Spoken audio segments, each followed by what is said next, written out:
In previous chapters we discussed the basic steam cycle and various types of naval boilers. At this point, we will bring together all you have learned by discussing the components inside the turbine casing. In the following paragraphs we will discuss turbine theory, types and classifications of turbines, and turbine construction.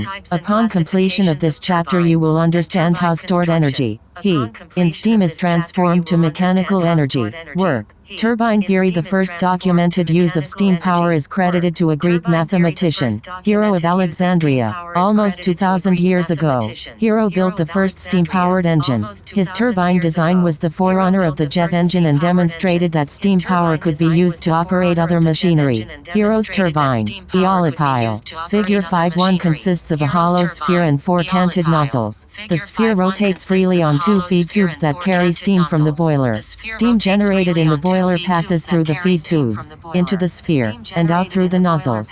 As the steam leaves the nozzles, the sphere rotates rapidly, down through the ages. The application of the turbine principle has been used in many different types of machines. The water wheel that was used to operate the flour mills in colonial times and the common windmill used to pump water are examples of the turbine principle. In these examples, the power comes from the effect of the wind or a stream of water acting on a set of blades. In a steam figure 5.1, Hero's turbine, Eolipile turbine. Steam serves the same purpose as the wind or the flowing water.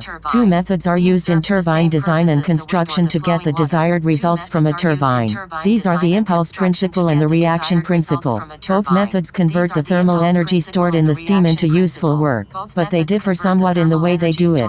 In the following paragraphs we will discuss the two basic turbine principles, the impulse and reaction. Chapter 5 Steam turbines 5.1. Figure 5.2. Impulse turbine from the impact of the steam on the blades. The toy pinwheel, figure 5.3, can be used to study some of the basic principles of turbines. When you blow on the rim of the wheel, it spins rapidly. The harder you blow, the faster it turns. The steam turbine operates on the same principle, except it uses the kinetic energy from the steam as it leaves a steam nozzle rather than air. Steam nozzles, hereafter referred to as nozzles or stationary blades, are located at the turbine inlet. As the steam passes through a nozzle, potential energy is converted to kinetic energy.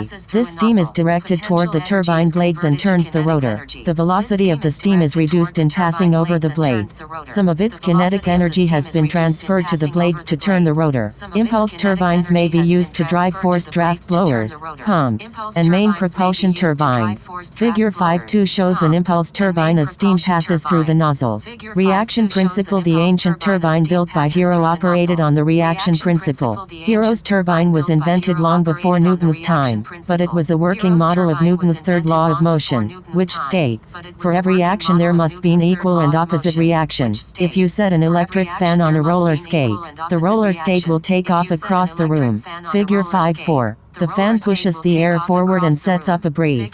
Velocity. The air is also pushing backward on the fan with an equal force, but in an opposite direction. If you try to push a car, you will push back with your feet as hard as you would push forward with your hands. Try it sometime when you are standing on an icy road. You will not be able to move the car unless you can dig in with your feet to exert the backward force. With some thought on your part, you could come up with examples to prove to yourself that Newton's third law of motion holds true under all circumstances.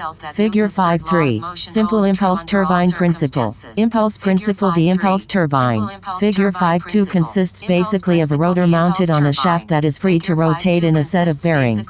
The outer rim of the rotor carries a set of curved blades, and the whole assembly is enclosed in an airtight case. Nozzles direct steam against the blades and turn the rotor. The energy to rotate an impulse turbine is derived from the kinetic energy of the steam flowing through the nozzles.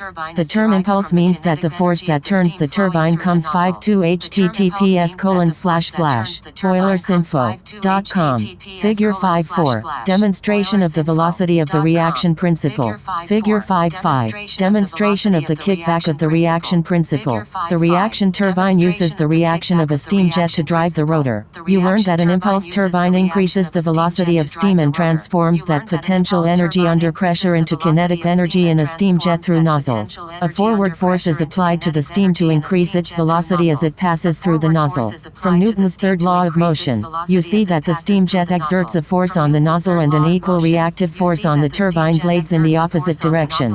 This is the force that drives the turbine. In the Reaction turbine. Stationary blades attached to the turbine casing act as nozzles and direct the steam to the moving blades. The moving blades mounted on the rotor act as nozzles. Most reaction turbines have several alternating rows of stationary and moving nozzle blades. You can use a balloon to demonstrate the kickback or reaction force generated by the nozzle blades. Figure 5.5. Blow up the balloon and release it. The air will rush out through the 5.3 https://boilersinfo.com opening, and the balloon will shoot off in the opposite direction. When the balloon is filled with air, you have potential energy stored in the increased air pressure inside. When you let the air escape, it passes through the small opening. This represents a transformation from potential energy to kinetic energy. The force applied to the air to speed up the balloon is acted upon by a reaction in the opposite direction. This reactive force propels the balloon forward through the air. You may think that the force that makes the balloon move forward comes from the jet of air blowing against the air in the room. Not so. It is the reaction of the force of the air as it passes through the opening that causes the balloon to move forward. The reaction turbine has all the advantages of the impulse-type turbine, plus a slower operating speed and greater efficiency. The alternating rows of fixed and moving blades transfers the heat energy of the steam to kinetic energy, then to mechanical energy. We have discussed the simple impulse and reaction turbines. Practical applications require various power outputs. Turbines are constructed with one or more simple turbines made as one. This is done in much the same way that the varying cylinder size of a car engine varies power. Figures 5.6 and 5.7 show typical naval turbines. Turbine classification. So far we have classified turbines into two general groups: impulse turbines and reaction turbines, depending on the method used to cause the steam to do useful. Figure 5.6. Impulse main propulsion turbine 54139.58 https://boilersinfo.com. Work. Turbines may be further classified according to the following: type and arrangement of staging, direction of steam flow, repetition of steam flow, division of steam flow. A turbine may also be classified by whether it is a condensing unit, exhaust to a condenser at a pressure below atmospheric pressure, or a non-condensing unit, exhausts to another system such as the auxiliary exhaust steam system at a pressure above atmospheric pressure. Construction of turbines other than the operating and controlling equipment. Similarity exists in both the impulse and reaction turbines. These include foundations, casings, nozzles, rotors, bearings, and shaft glands. Foundations. Turbine foundations are built up from a structural foundation in the hull to provide a rigid supporting base. All turbines are subjected to varying degrees of temperature, from that existing during a secured condition to that existing during full power operation. Therefore, means are provided to allow for expansion and contraction. At the forward end of the turbine, there are various ways to give freedom of movement. Elongated bolt holes or grooved sliding seats are used so that the forward end of the turbine can move fore and aft as either expansion or contraction takes place. The forward end of the turbine may also be mounted with a flexible I-beam that will flex either fore or aft. Casings. The materials used to construct turbines will vary somewhat depending on the steam and power conditions for which the turbine is designed. Turbine casings are made of cast carbon steel for non-superheated steam applications. Superheated. Figure 5.7. Turbine assembly in a machine shop. 5.5 https://boilersinfo.com. Full stop. Figure 5.8. Typical sliding surface bearing applications use casings made of carbon molybdenum steel. For turbine casings used on submarines, a percentage of chrome stainless steel is used, which is more resistant to steam erosion than carbon steel. Each casing has a steam chest to receive the incoming high-pressure steam. This steam chest delivers the steam to the first set of nozzles or blades. Nozzles. The primary function of the nozzles is to convert the thermal energy of steam into kinetic energy. The secondary function of the nozzles is to direct the steam against the blades. Rotors. Forged wheels and shaft are manufactured from steel alloys. The primary purpose of a turbine rotor is to carry the moving blades that convert the steam's kinetic energy to rotating mechanical energy. Bearings. The rotor of every turbine must be positioned radially and axially by bearings. Radial bearings carry and support the weight of the rotor and maintain the correct radial clearance between the rotor and casing. Axial. Thrust. Bearings limit the fore and aft travel of the rotor. Thrust bearings take care of. Figure 5.9. Labyrinth packing gland. Any axial thrust, which may develop on a turbine rotor and hold the turbine rotor with indefinite axial positions.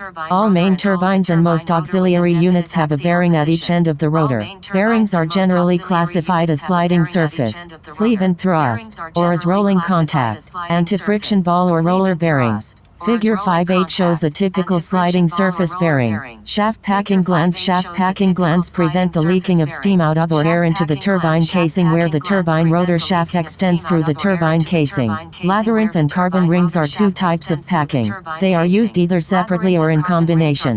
Labyrinth packing. Figure 5.9 consists of rows of metallic strips or fins. The strips fasten to the gland liner so there is a small space between the strips and the shaft. As the steam from the turbine casing leaks through the small space between the packing strips and the shaft, steam pressure gradually reduces. 5.6. Figure 5.10. Carbon packing glands. Carbon packing rings. Figure 5.10. Restrict the passage of steam along the shaft in much the same manner as labyrinth packing strips. Carbon packing rings mount around the shaft and are held in place by springs. 3 or 4 carbon rings are usually used in each gland. Each ring fits into a separate compartment of the gland housing and consists of 2, 3, or 4 segments that are butt jointed to each other. A garter spring is used to hold these segments together. The use of keepers, lugs or stop pins, prevent the rotation of the carbon rings when the shaft rotates. The outer carbon ring compartment connects to a drain line. Summary: in this chapter, you have learned about the components inside a steam turbine casing.